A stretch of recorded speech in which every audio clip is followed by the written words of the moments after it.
I've always loved Halloween.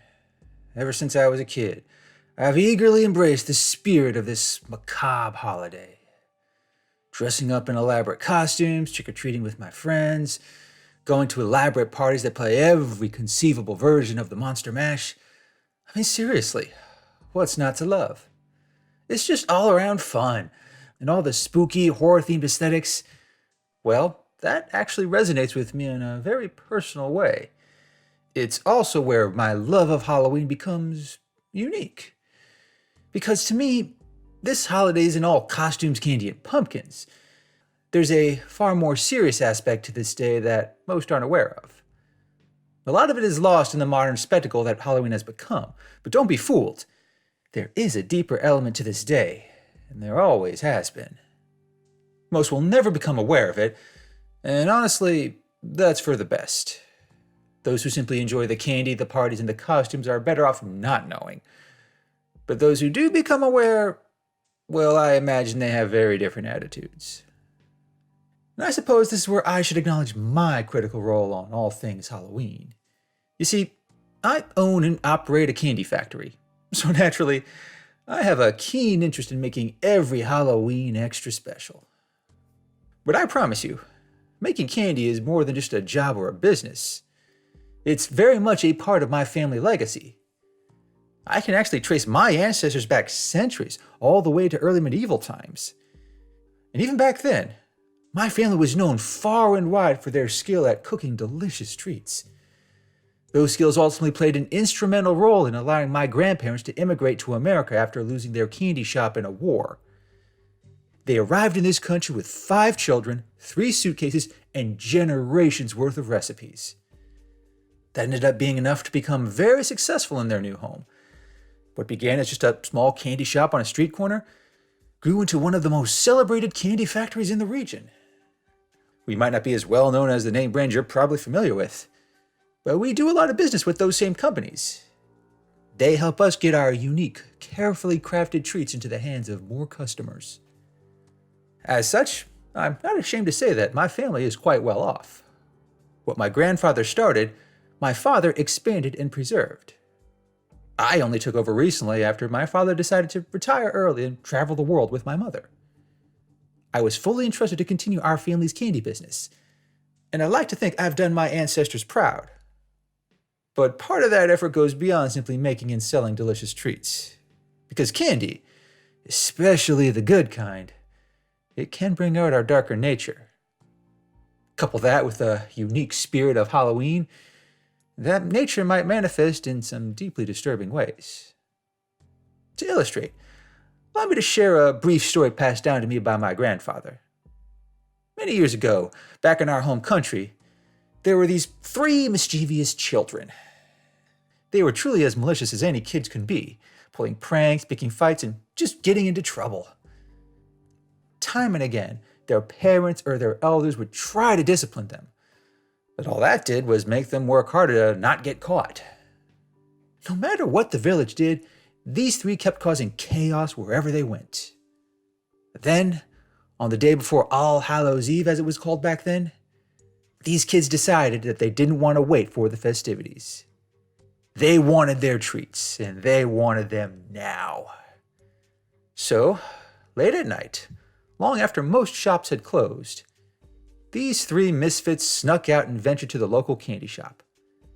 They even wore these elaborate masks made from cow leather to hide their face. They did not expect the shopkeeper to still be there, so they kept their plan simple: break in through the back door and take as much candy as they could carry. But shortly after they arrived, their plan changed. Because someone was still there, cooking late into the night. It happened to be the oldest son of the shop owner, who'd spent days on end perfecting what he hoped would be his greatest creation. It didn't have a name, but he'd hoped to sell them during the festivities the following day. Given the situation, these 3 kids would have been wise to leave. Stealing from an empty shop was one thing, but stealing one occupied by an older boy, that was reckless even for them. But before such wisdom could find these misguided youths, they got a whiff of what was cooking inside. They could smell it even from outside the back door, this incredible aroma emanating from the kitchen. It was unlike anything they had ever smelled before. It was so intoxicating, so sweet. This perfect confluence of every scent from every treat ever conjured. Candy such as this, it almost seemed too good to be real. So in that fateful moment, these boys' deviousness conspired with their sweet tooth, and they broke through the back door of the shop, storming inside like a pack of hungry dogs. And they caught the shopkeeper's son just as he was taking his creations out of an oven. The young man was shocked and not at all prepared to defend himself. But that didn't stop these ambitious little miscreants. When they entered the store to see the shopkeeper's son pulling his latest batch out of the oven, they did not run. Instead, they attacked. Whether by blind malice or gluttonous hunger, these boys were merciless. One hit the shopkeeper's son with a pair of iron tongs. The other knocked over a stack of barrels, which crashed upon the young man, leaving him severely injured. The young man cried out in pain, but it fell on deaf ears. The three boys were already scooping up all the treats and stuffing them into a bag. They then stormed out of the shop, knocking over more containers in the process. But in doing so, one of them knocked over a lantern, and once it shattered, spilling its oil across the floor, a great flame ignited. It's not entirely certain if any of the boys knew what they had done. I imagine they were so captivated by the savory treats in their possession that they didn't notice the shop erupting into flames behind them. And even if they had, I doubt it would have changed the outcome. Because sadly, the shopkeeper's son perished that night. This innocent young man, who sought only to bake treats for the masses, his life was gone because of these three little scoundrels. On top of this horrific atrocity, the recipe of the young man's perfect treats was lost. His village, as well as the world, would never taste the wondrous candy he had created that night. So distraught was the shopkeeper the next day that he never made candy again, his heart too broken by such a senseless loss. That ensured that All Hallows' Eve that year would be distinctly lacking in treats. But while the village processed this senseless, horrible act, another gruesome scene was discovered. In a small patch of woods not far from the candy shop, 3 mangled bodies were found in a clearing, along with an empty bag. Whoever they were, their clothes had already been torn to shreds, and nearly every bit of flesh had been stripped from their bones. It was not yet clear what had happened, but the way in which their bodies were strewn, there had definitely been a struggle, an exceptionally brutal struggle. The appearance of the bodies also coincided with the disappearance of the 3 boys. While a connection did seem likely, no one ever figured out what happened. Some just assumed that they encountered a hungry animal and that was that. But a rumor later emerged that, with his dying breath, the shopkeeper's son cursed the candy those boys stole. And whatever tragedy befell them afterwards, that was simply them paying the price for their crimes. Now, the village did not have the appetite to digest more tragedy, so the 3 bodies were just buried in unmarked graves, and whereas many came out to mourn the death of the shopkeeper's son, few mourned those nameless bodies, nor were they too concerned about the disappearance of 3 little deviants. This is usually where my grandfather ended the story. Talk to anyone else who knows it, and they'll probably stop short of filling in all the details. The theme usually comes back to those 3 boys paying a price for their crimes on the day that would become Halloween. And that's more than enough to make the story satisfying on many levels. But I know for a fact that there's more to it, much more that has been largely forgotten over time. I suspect that some forget such details on purpose, preferring not to imply that it's more than just a story.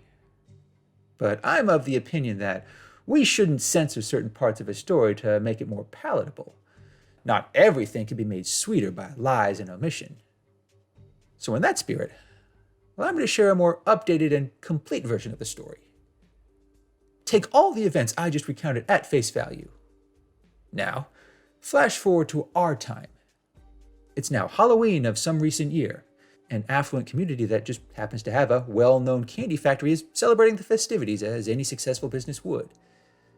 This being their busiest and most profitable time of the year, the candy factory supplements those festivities by making a special batch of limited time candy. Now, these are not the kinds of treats you'll find at your local box store. The factory only makes them in limited supply, and they make it a point to distribute them to trick-or-treaters on Halloween for free. This helps add an extra bit of excitement to the community. It ensures that the streets are always decorated with elaborate Halloween decor. Entire neighborhoods have even organized elaborate activities for trick-or-treaters. And yes, there are still those who prefer tricks rather than treats. Unruly kids and immature teenagers always find a way to make trouble. But generally, their antics are only messy and relatively harmless. Such mischief aside, the factory prepares their batch of special candy, and the owner and operator of the company oversees every detail, right down to the recipe. To this point, everything has gone perfectly, and they are set to distribute this candy to numerous houses on the morning of Halloween. But then, an enterprising group of teenagers hatch a plan of their own. They've all grown up in this same community. They know better than most how delicious this special candy is. They also know that demand for this candy is often very high in the days following Halloween, and many are willing to pay good money for even the slightest taste of this exceptionally rare treat. So, much like those 3 devious boys from all those years ago, they hatch a plan. They intend to steal this batch of special candy, and then they plan to repackage it and sell it at a profit, but only to those outside the community. That way they avoid undue suspicion. It's a plan driven less by a hunger for sweets and more by pure greed. Whether that makes what they did far worse, that's not for me to say. But in terms of logistics, these teenagers proved far more capable. They waited until just a few minutes before midnight, the day before Halloween. And one of the teenagers, who'd worked at a hardware store, managed to get a key from a former janitor at the candy factory. After making an illegal copy, he and his friends entered through a utility door. Armed with crowbars and wearing Halloween masks, they make their way inside. They knew where the special candy was stored. They knew when the security guards would change shifts. They even knew how to disable the alarm and make it look like a simple computer error. These misguided teens probably thought they were master thieves. They probably laughed at how easy this was, breaking open the locked crates, loading the special candy into a series of dollies, and eventually rolling it into a pickup truck. They were all so efficient and coordinated. They were gone before the security guards even saw them. They didn't have to attack anyone or destroy anything. This was as clean a theft as they could have hoped for. As they rode off into the night, they all cheered in triumph, high-fiving each other repeatedly while contemplating how much money they'd make. To them, the hard part was over. Everything else was already set up. One of the teenagers lived on a property with a large, underutilized farmhouse, and another had access to a moving van, which they could use to distribute their ill-gotten treats miles away. They even managed to procure some equipment from their school shop class to repackage the candy. All they had to do was store it, stick to their plan, and reap the profits. But therein lies the problem with exceptionally delicious candy. Even if you exercise considerable restraint, even if you surround yourself with those of similar discipline, it only takes one to slip up. And in this instance, they didn't even make it out of the farmhouse. One of the teenagers just casually grabbed a piece of candy, opened the wrapper, and ate it, as if to cap off their triumphant heist. And while his friends scolded him for literally eating into their profits, I doubt they were prepared for what happened next. Because the second that candy hit that young man's tongue, the instant his brain processed the sweetness, the flavor, and the texture of the treat, he effectively doomed himself as well as all his cohorts. First, he stood paralyzed, so taken by the taste of the special candy that he could not move, he could not breathe, he could not think. Next, he starts trembling, his limbs shaking uncontrollably, his body struggling to stay upright. Then his face becomes flushed and hot, his eyes bloodshot in a way that seemed unnatural. His friends grow more concerned. They think he's having some kind of horrible reaction. But then he calms down, A look of pure, unabashed ecstasy washes over him. He's at such a loss for this feeling. He can only manage these words. So sweet, so tasty. Now curious, the rest of his fellow thieves decide to try the candy.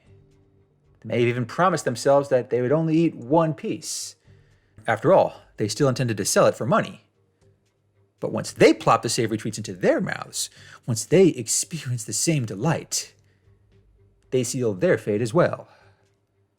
The joy they feel in that moment, the wondrous feeling they experience in consuming this special candy, it overwhelms them, it consumes them. Their minds and bodies become awash in this sweet-fueled euphoria. Their minds and bodies become awash in this sweet, sweet euphoria. So sweet, so tasty. Those words echo through the barn as they linger about, now in a fully intoxicated state. Initially, it feels no different than other types of intoxication. It's just so pleasant and joyous, a state of being that is difficult to fathom, let alone describe. However, this powerful rush is short-lived. As the young teens emerge from this state, a different feeling comes over them. Their limbs start trembling again, their bodies become hot and agitated, and their minds become distant and dazed. Finally, it hits them with the force of 1,000 bricks. A hunger so intense yet so focused. Their stomachs start growling, but from their perspective, it feels like a roar from within them, a gnawing demand that they consume. From there, instinct couples with madness. They practically throw themselves into the pile of candy, tearing through the packaging and shoving every piece into their mouths, often swallowing it whole. Whatever friendship they once shared, it vanishes in that moment. They start to punch, scratch, claw, and bite one another. Every thought, every action, and every instinct. It's solely focused on consuming more of this candy. But even after their stomachs are full, even after their bodies cannot handle another bite, they keep eating, they keep consuming. Doesn't matter if they gag, choke, or vomit. They don't stop. They can't stop. So sweet, so tasty. Before long, they eat the entire stash of candy. But even after it's all gone, the hunger does not wane. It only intensifies. They start licking the wrappers and gnawing on the containers. By now, their bodies are bloated and their minds are overloaded, but they still don't stop. They can't stop. They soon lament at the absence of any candy. They let out cries akin to sickly animals on the brink of starvation. If the hunger hadn't driven them to madness before, they were far, far past that point now. So with nothing else left, no candy, no sweets, no food of any kind, they turn on each other. For the briefest of moments, they see the madness in each other. They see what the candy has turned them into. Their stomachs are swollen, but the rest of their bodies are now withered, resembling those enduring famine or starvation. Their skin barely hangs onto their bones, making them look like rotting corpses. But that horror and disgust fades fast. The hunger is what drives them now. And despite their weakened bodies, they attack each other, biting into one another's flesh, attempting to lap up whatever savory morsel they can get. Blood, bile, and various other bodily excretions pour and splatter about. The feeble moans of those trying to sate their insatiable hunger become weaker and more desperate. For some, those moans only cease when one of their former friends bites into their vocal cords. But the hunger itself does not. Even after their bodies are reduced to bone and a minimal amount of flesh, even after they're too weak or too broken to move, death does not claim them. The lucky ones perish when they fail to defend themselves against the initial attacks. Either their heads were bashed in or their brain matter was outright consumed. But for the truly unlucky, they were forced to linger, lying in a pool of flesh and blood, much of it digested or dismembered. Death would eventually claim them, but not before they let out one last raspy cry of hunger. So sweet, so tasty. Now, You may hear such a story and simply shrug, thinking it as little more than a tall tale meant for a campfire. I mean, it's not like I was there, right? It's not like I, a well-regarded owner of a candy factory, would actually go so far as to curse my own products to protect against thieves, right? Because that would require that the shopkeeper from the first part of the story had other children. That would also require that one of those children decided to continue the family business. And of course, that same child would have to know something about the curse placed on that special candy. He or she would also have had to witness what that curse does to those who invite its wrath, standing from afar while thieves gore one another with their hunger. I guess, when you think about it, the story only works if someone learned long ago that safeguarding the most delicious of treats requires more than just locks and guards. Such a devious curse would have been the only way to discourage those who would steal such treats rather than savor them. And maybe you'd be right. This being Halloween, you're sure to hear all kinds of scary stories that may or may not have some basis in truth. Whether or not you believe them, whether or not you choose to heed the lessons they confer, that is entirely up to you. Now, if you'll excuse me, I have some special Halloween candy to make.